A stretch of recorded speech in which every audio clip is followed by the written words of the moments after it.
അണ്ടിപ്പരിപ്പ് ഇവിടെ വറുത്ത് കഴിഞ്ഞു. ഇനി അടുത്ത മുന്തിരിങ്ങ.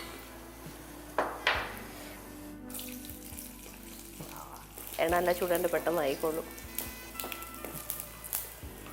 മുന്തിരിങ്ങ വറുത്തെടുക്കുന്ന പരുവത്തിൽ തന്നെ ഇരുന്ന് എന്ത് രസമായിരിക്കും, നല്ല ഗുണ്ടായിട്ട്.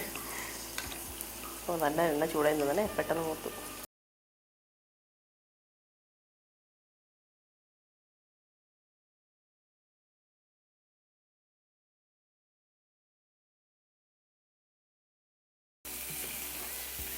ഉപ്പ് ഇപ്പം ചേർത്താൽ മതിയോ അവസാനം മതിയോ? സാധാരണ നമ്മൾ ഈ സവാള ലാസ്റ്റ് അവസാനം.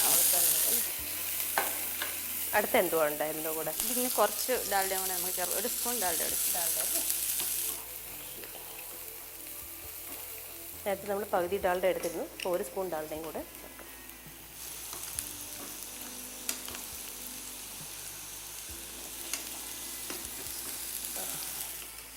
നമ്മുടെ റൈസ് ഇവിടെ ഏകദേശം വിസിലൊക്കെ അടിച്ചു തുടങ്ങിയിട്ടുണ്ട്. പരുവായി വരുന്നു വിസിലടിക്കാനായിട്ട്.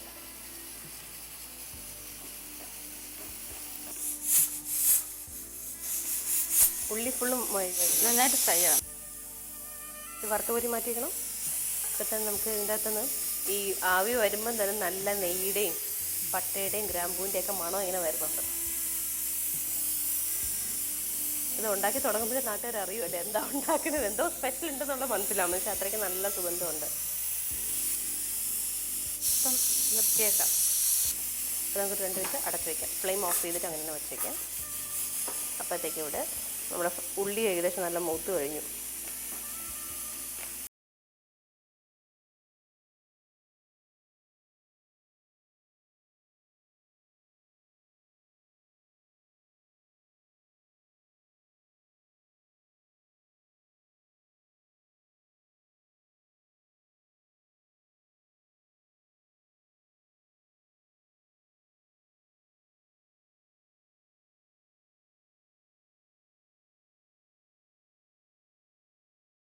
ക്യാരറ്റൊക്കെ അല്ലേ?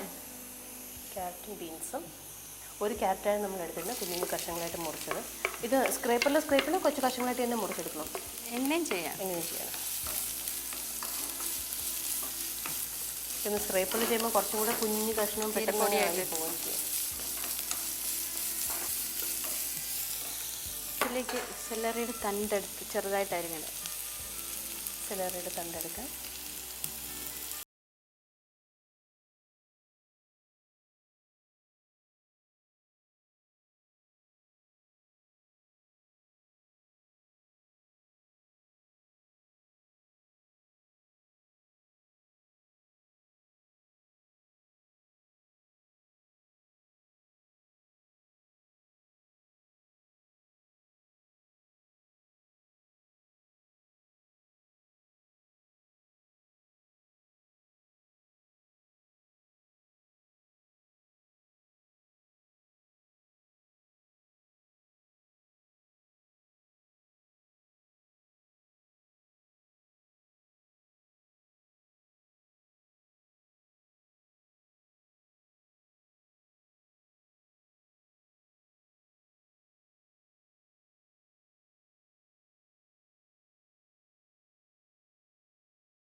എടുത്ത് പാനിൽ 1/2 സ്പൂൺ, അതായത് ഒരു കപ്പിൽ നമ്മൾ ഏകദേശം ഒരു 1.5-2 സ്പൂൺ ഡാൽഡ വെച്ചിട്ടുണ്ടായിരുന്നു. അതിന് പകുതി ഡാൽഡ എടുത്തു. ഡാൽഡ നന്നായിട്ട് ഉരുകിയതിന് ശേഷം അതിൻ്റെ അകത്ത് നമ്മൾ ആദ്യം അണ്ടിപ്പരിപ്പ് മുന്തിരിങ്ങയും വറുത്ത് കോരി മാറ്റി പ്രത്യേകം രണ്ടും മാറ്റി വറുത്ത് കോരി വെച്ചിട്ടുണ്ട്. അതിനുശേഷം ബാക്കിയുള്ള ഡാൽഡയിൽ തന്നെ ഉള്ളിയിട്ട് നന്നായിട്ടൊന്ന് വഴറ്റി അതും വറുത്ത് കോരി മാറ്റി വെച്ചു. അതിനുശേഷം സെയിം എണ്ണ തന്നെ അതിൻ്റെ തന്നെ ഡാൽഡയിൽ ബാക്കിയുള്ള ഡാൽഡയിൽ നമ്മൾ ക്യാരറ്റും ബീൻസും കട്ട് ചെയ്ത് വെച്ചിട്ടുണ്ടായിരുന്നു, അത് ചേർത്തു. അതിൻ്റെ കൂടെ തന്നെ സിലറിയുടെ തണ്ട് അത് കുഞ്ഞു കഷ്ണങ്ങളായിട്ട് മുറിച്ച് ചേർത്തു. ഇപ്പോൾ അത് നന്നായിട്ട് വഴറ്റി എടുത്തിരിക്കുക. ഇത്തിരി മതി അല്ലേ? ഒരു ഹാഫ് വേവ് പോലെ മതിയോ? ഇനി ഇതിനെന്താ ചെയ്യുക? ഇത് മാറ്റി വയ്ക്കാം. ഓക്കെ, എല്ലാം ഇങ്ങനെ സെപ്പറേറ്റ് വറുത്ത് കോരി മാറ്റണം അല്ലേ? ഇത് ഇത് വറക്കണ്ടേ, ഇതിൻ്റെ ഒരു പച്ചമണം മാറിയാൽ മതി. മാറിയാൽ മതി. ഒരു അര വേവ് പോലെ അല്ലേ? നീ ഒരുപാട് മൂപ്പിച്ച് കഴിഞ്ഞാൽ വെജിറ്റബിളിൻ്റെ ഗുണവും പോവും.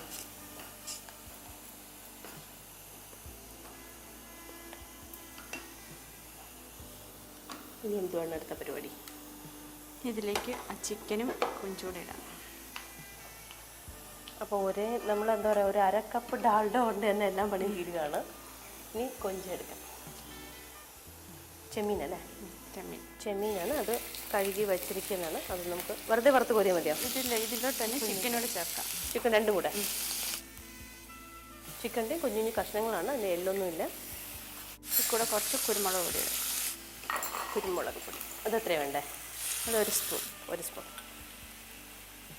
ഒരു സ്പൂൺ കുരുമുളക് പൊടി, കുറച്ച് ഉപ്പും കൂടെ, ലേശം ഉപ്പും ഇതിനാവശ്യമായിട്ടുള്ള അല്ലേ.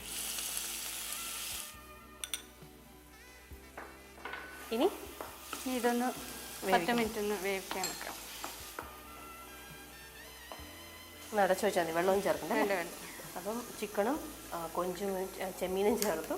അത് കുറച്ച് എണ്ണ അതിൻ്റെ ഡാൽഡയുടെ ആവശ്യം ഇഷ്ടമാക്കട്ടോ, അതിൻ്റെ തന്നെ അത് ചേർത്തിട്ട് കുറച്ച് ഉപ്പും 1 സ്പൂണ് കുരുമുളക് പൊടി ചതച്ച് പൊടിച്ചതും കൂടി ചേർത്ത് നടുക്കൂട്ടൊന്ന് കൂട്ടി ഒന്ന് വേവാൻ വെച്ചിരിക്കാം. ഇത് എത്ര മിനിറ്റ് ഇങ്ങനെ വേണം? ഒരു 5 മിനിറ്റ്. 5 മിനിറ്റ്. അപ്പോൾ നമുക്കൊരു 5 മിനിറ്റ് വെയിറ്റ് ചെയ്യാം.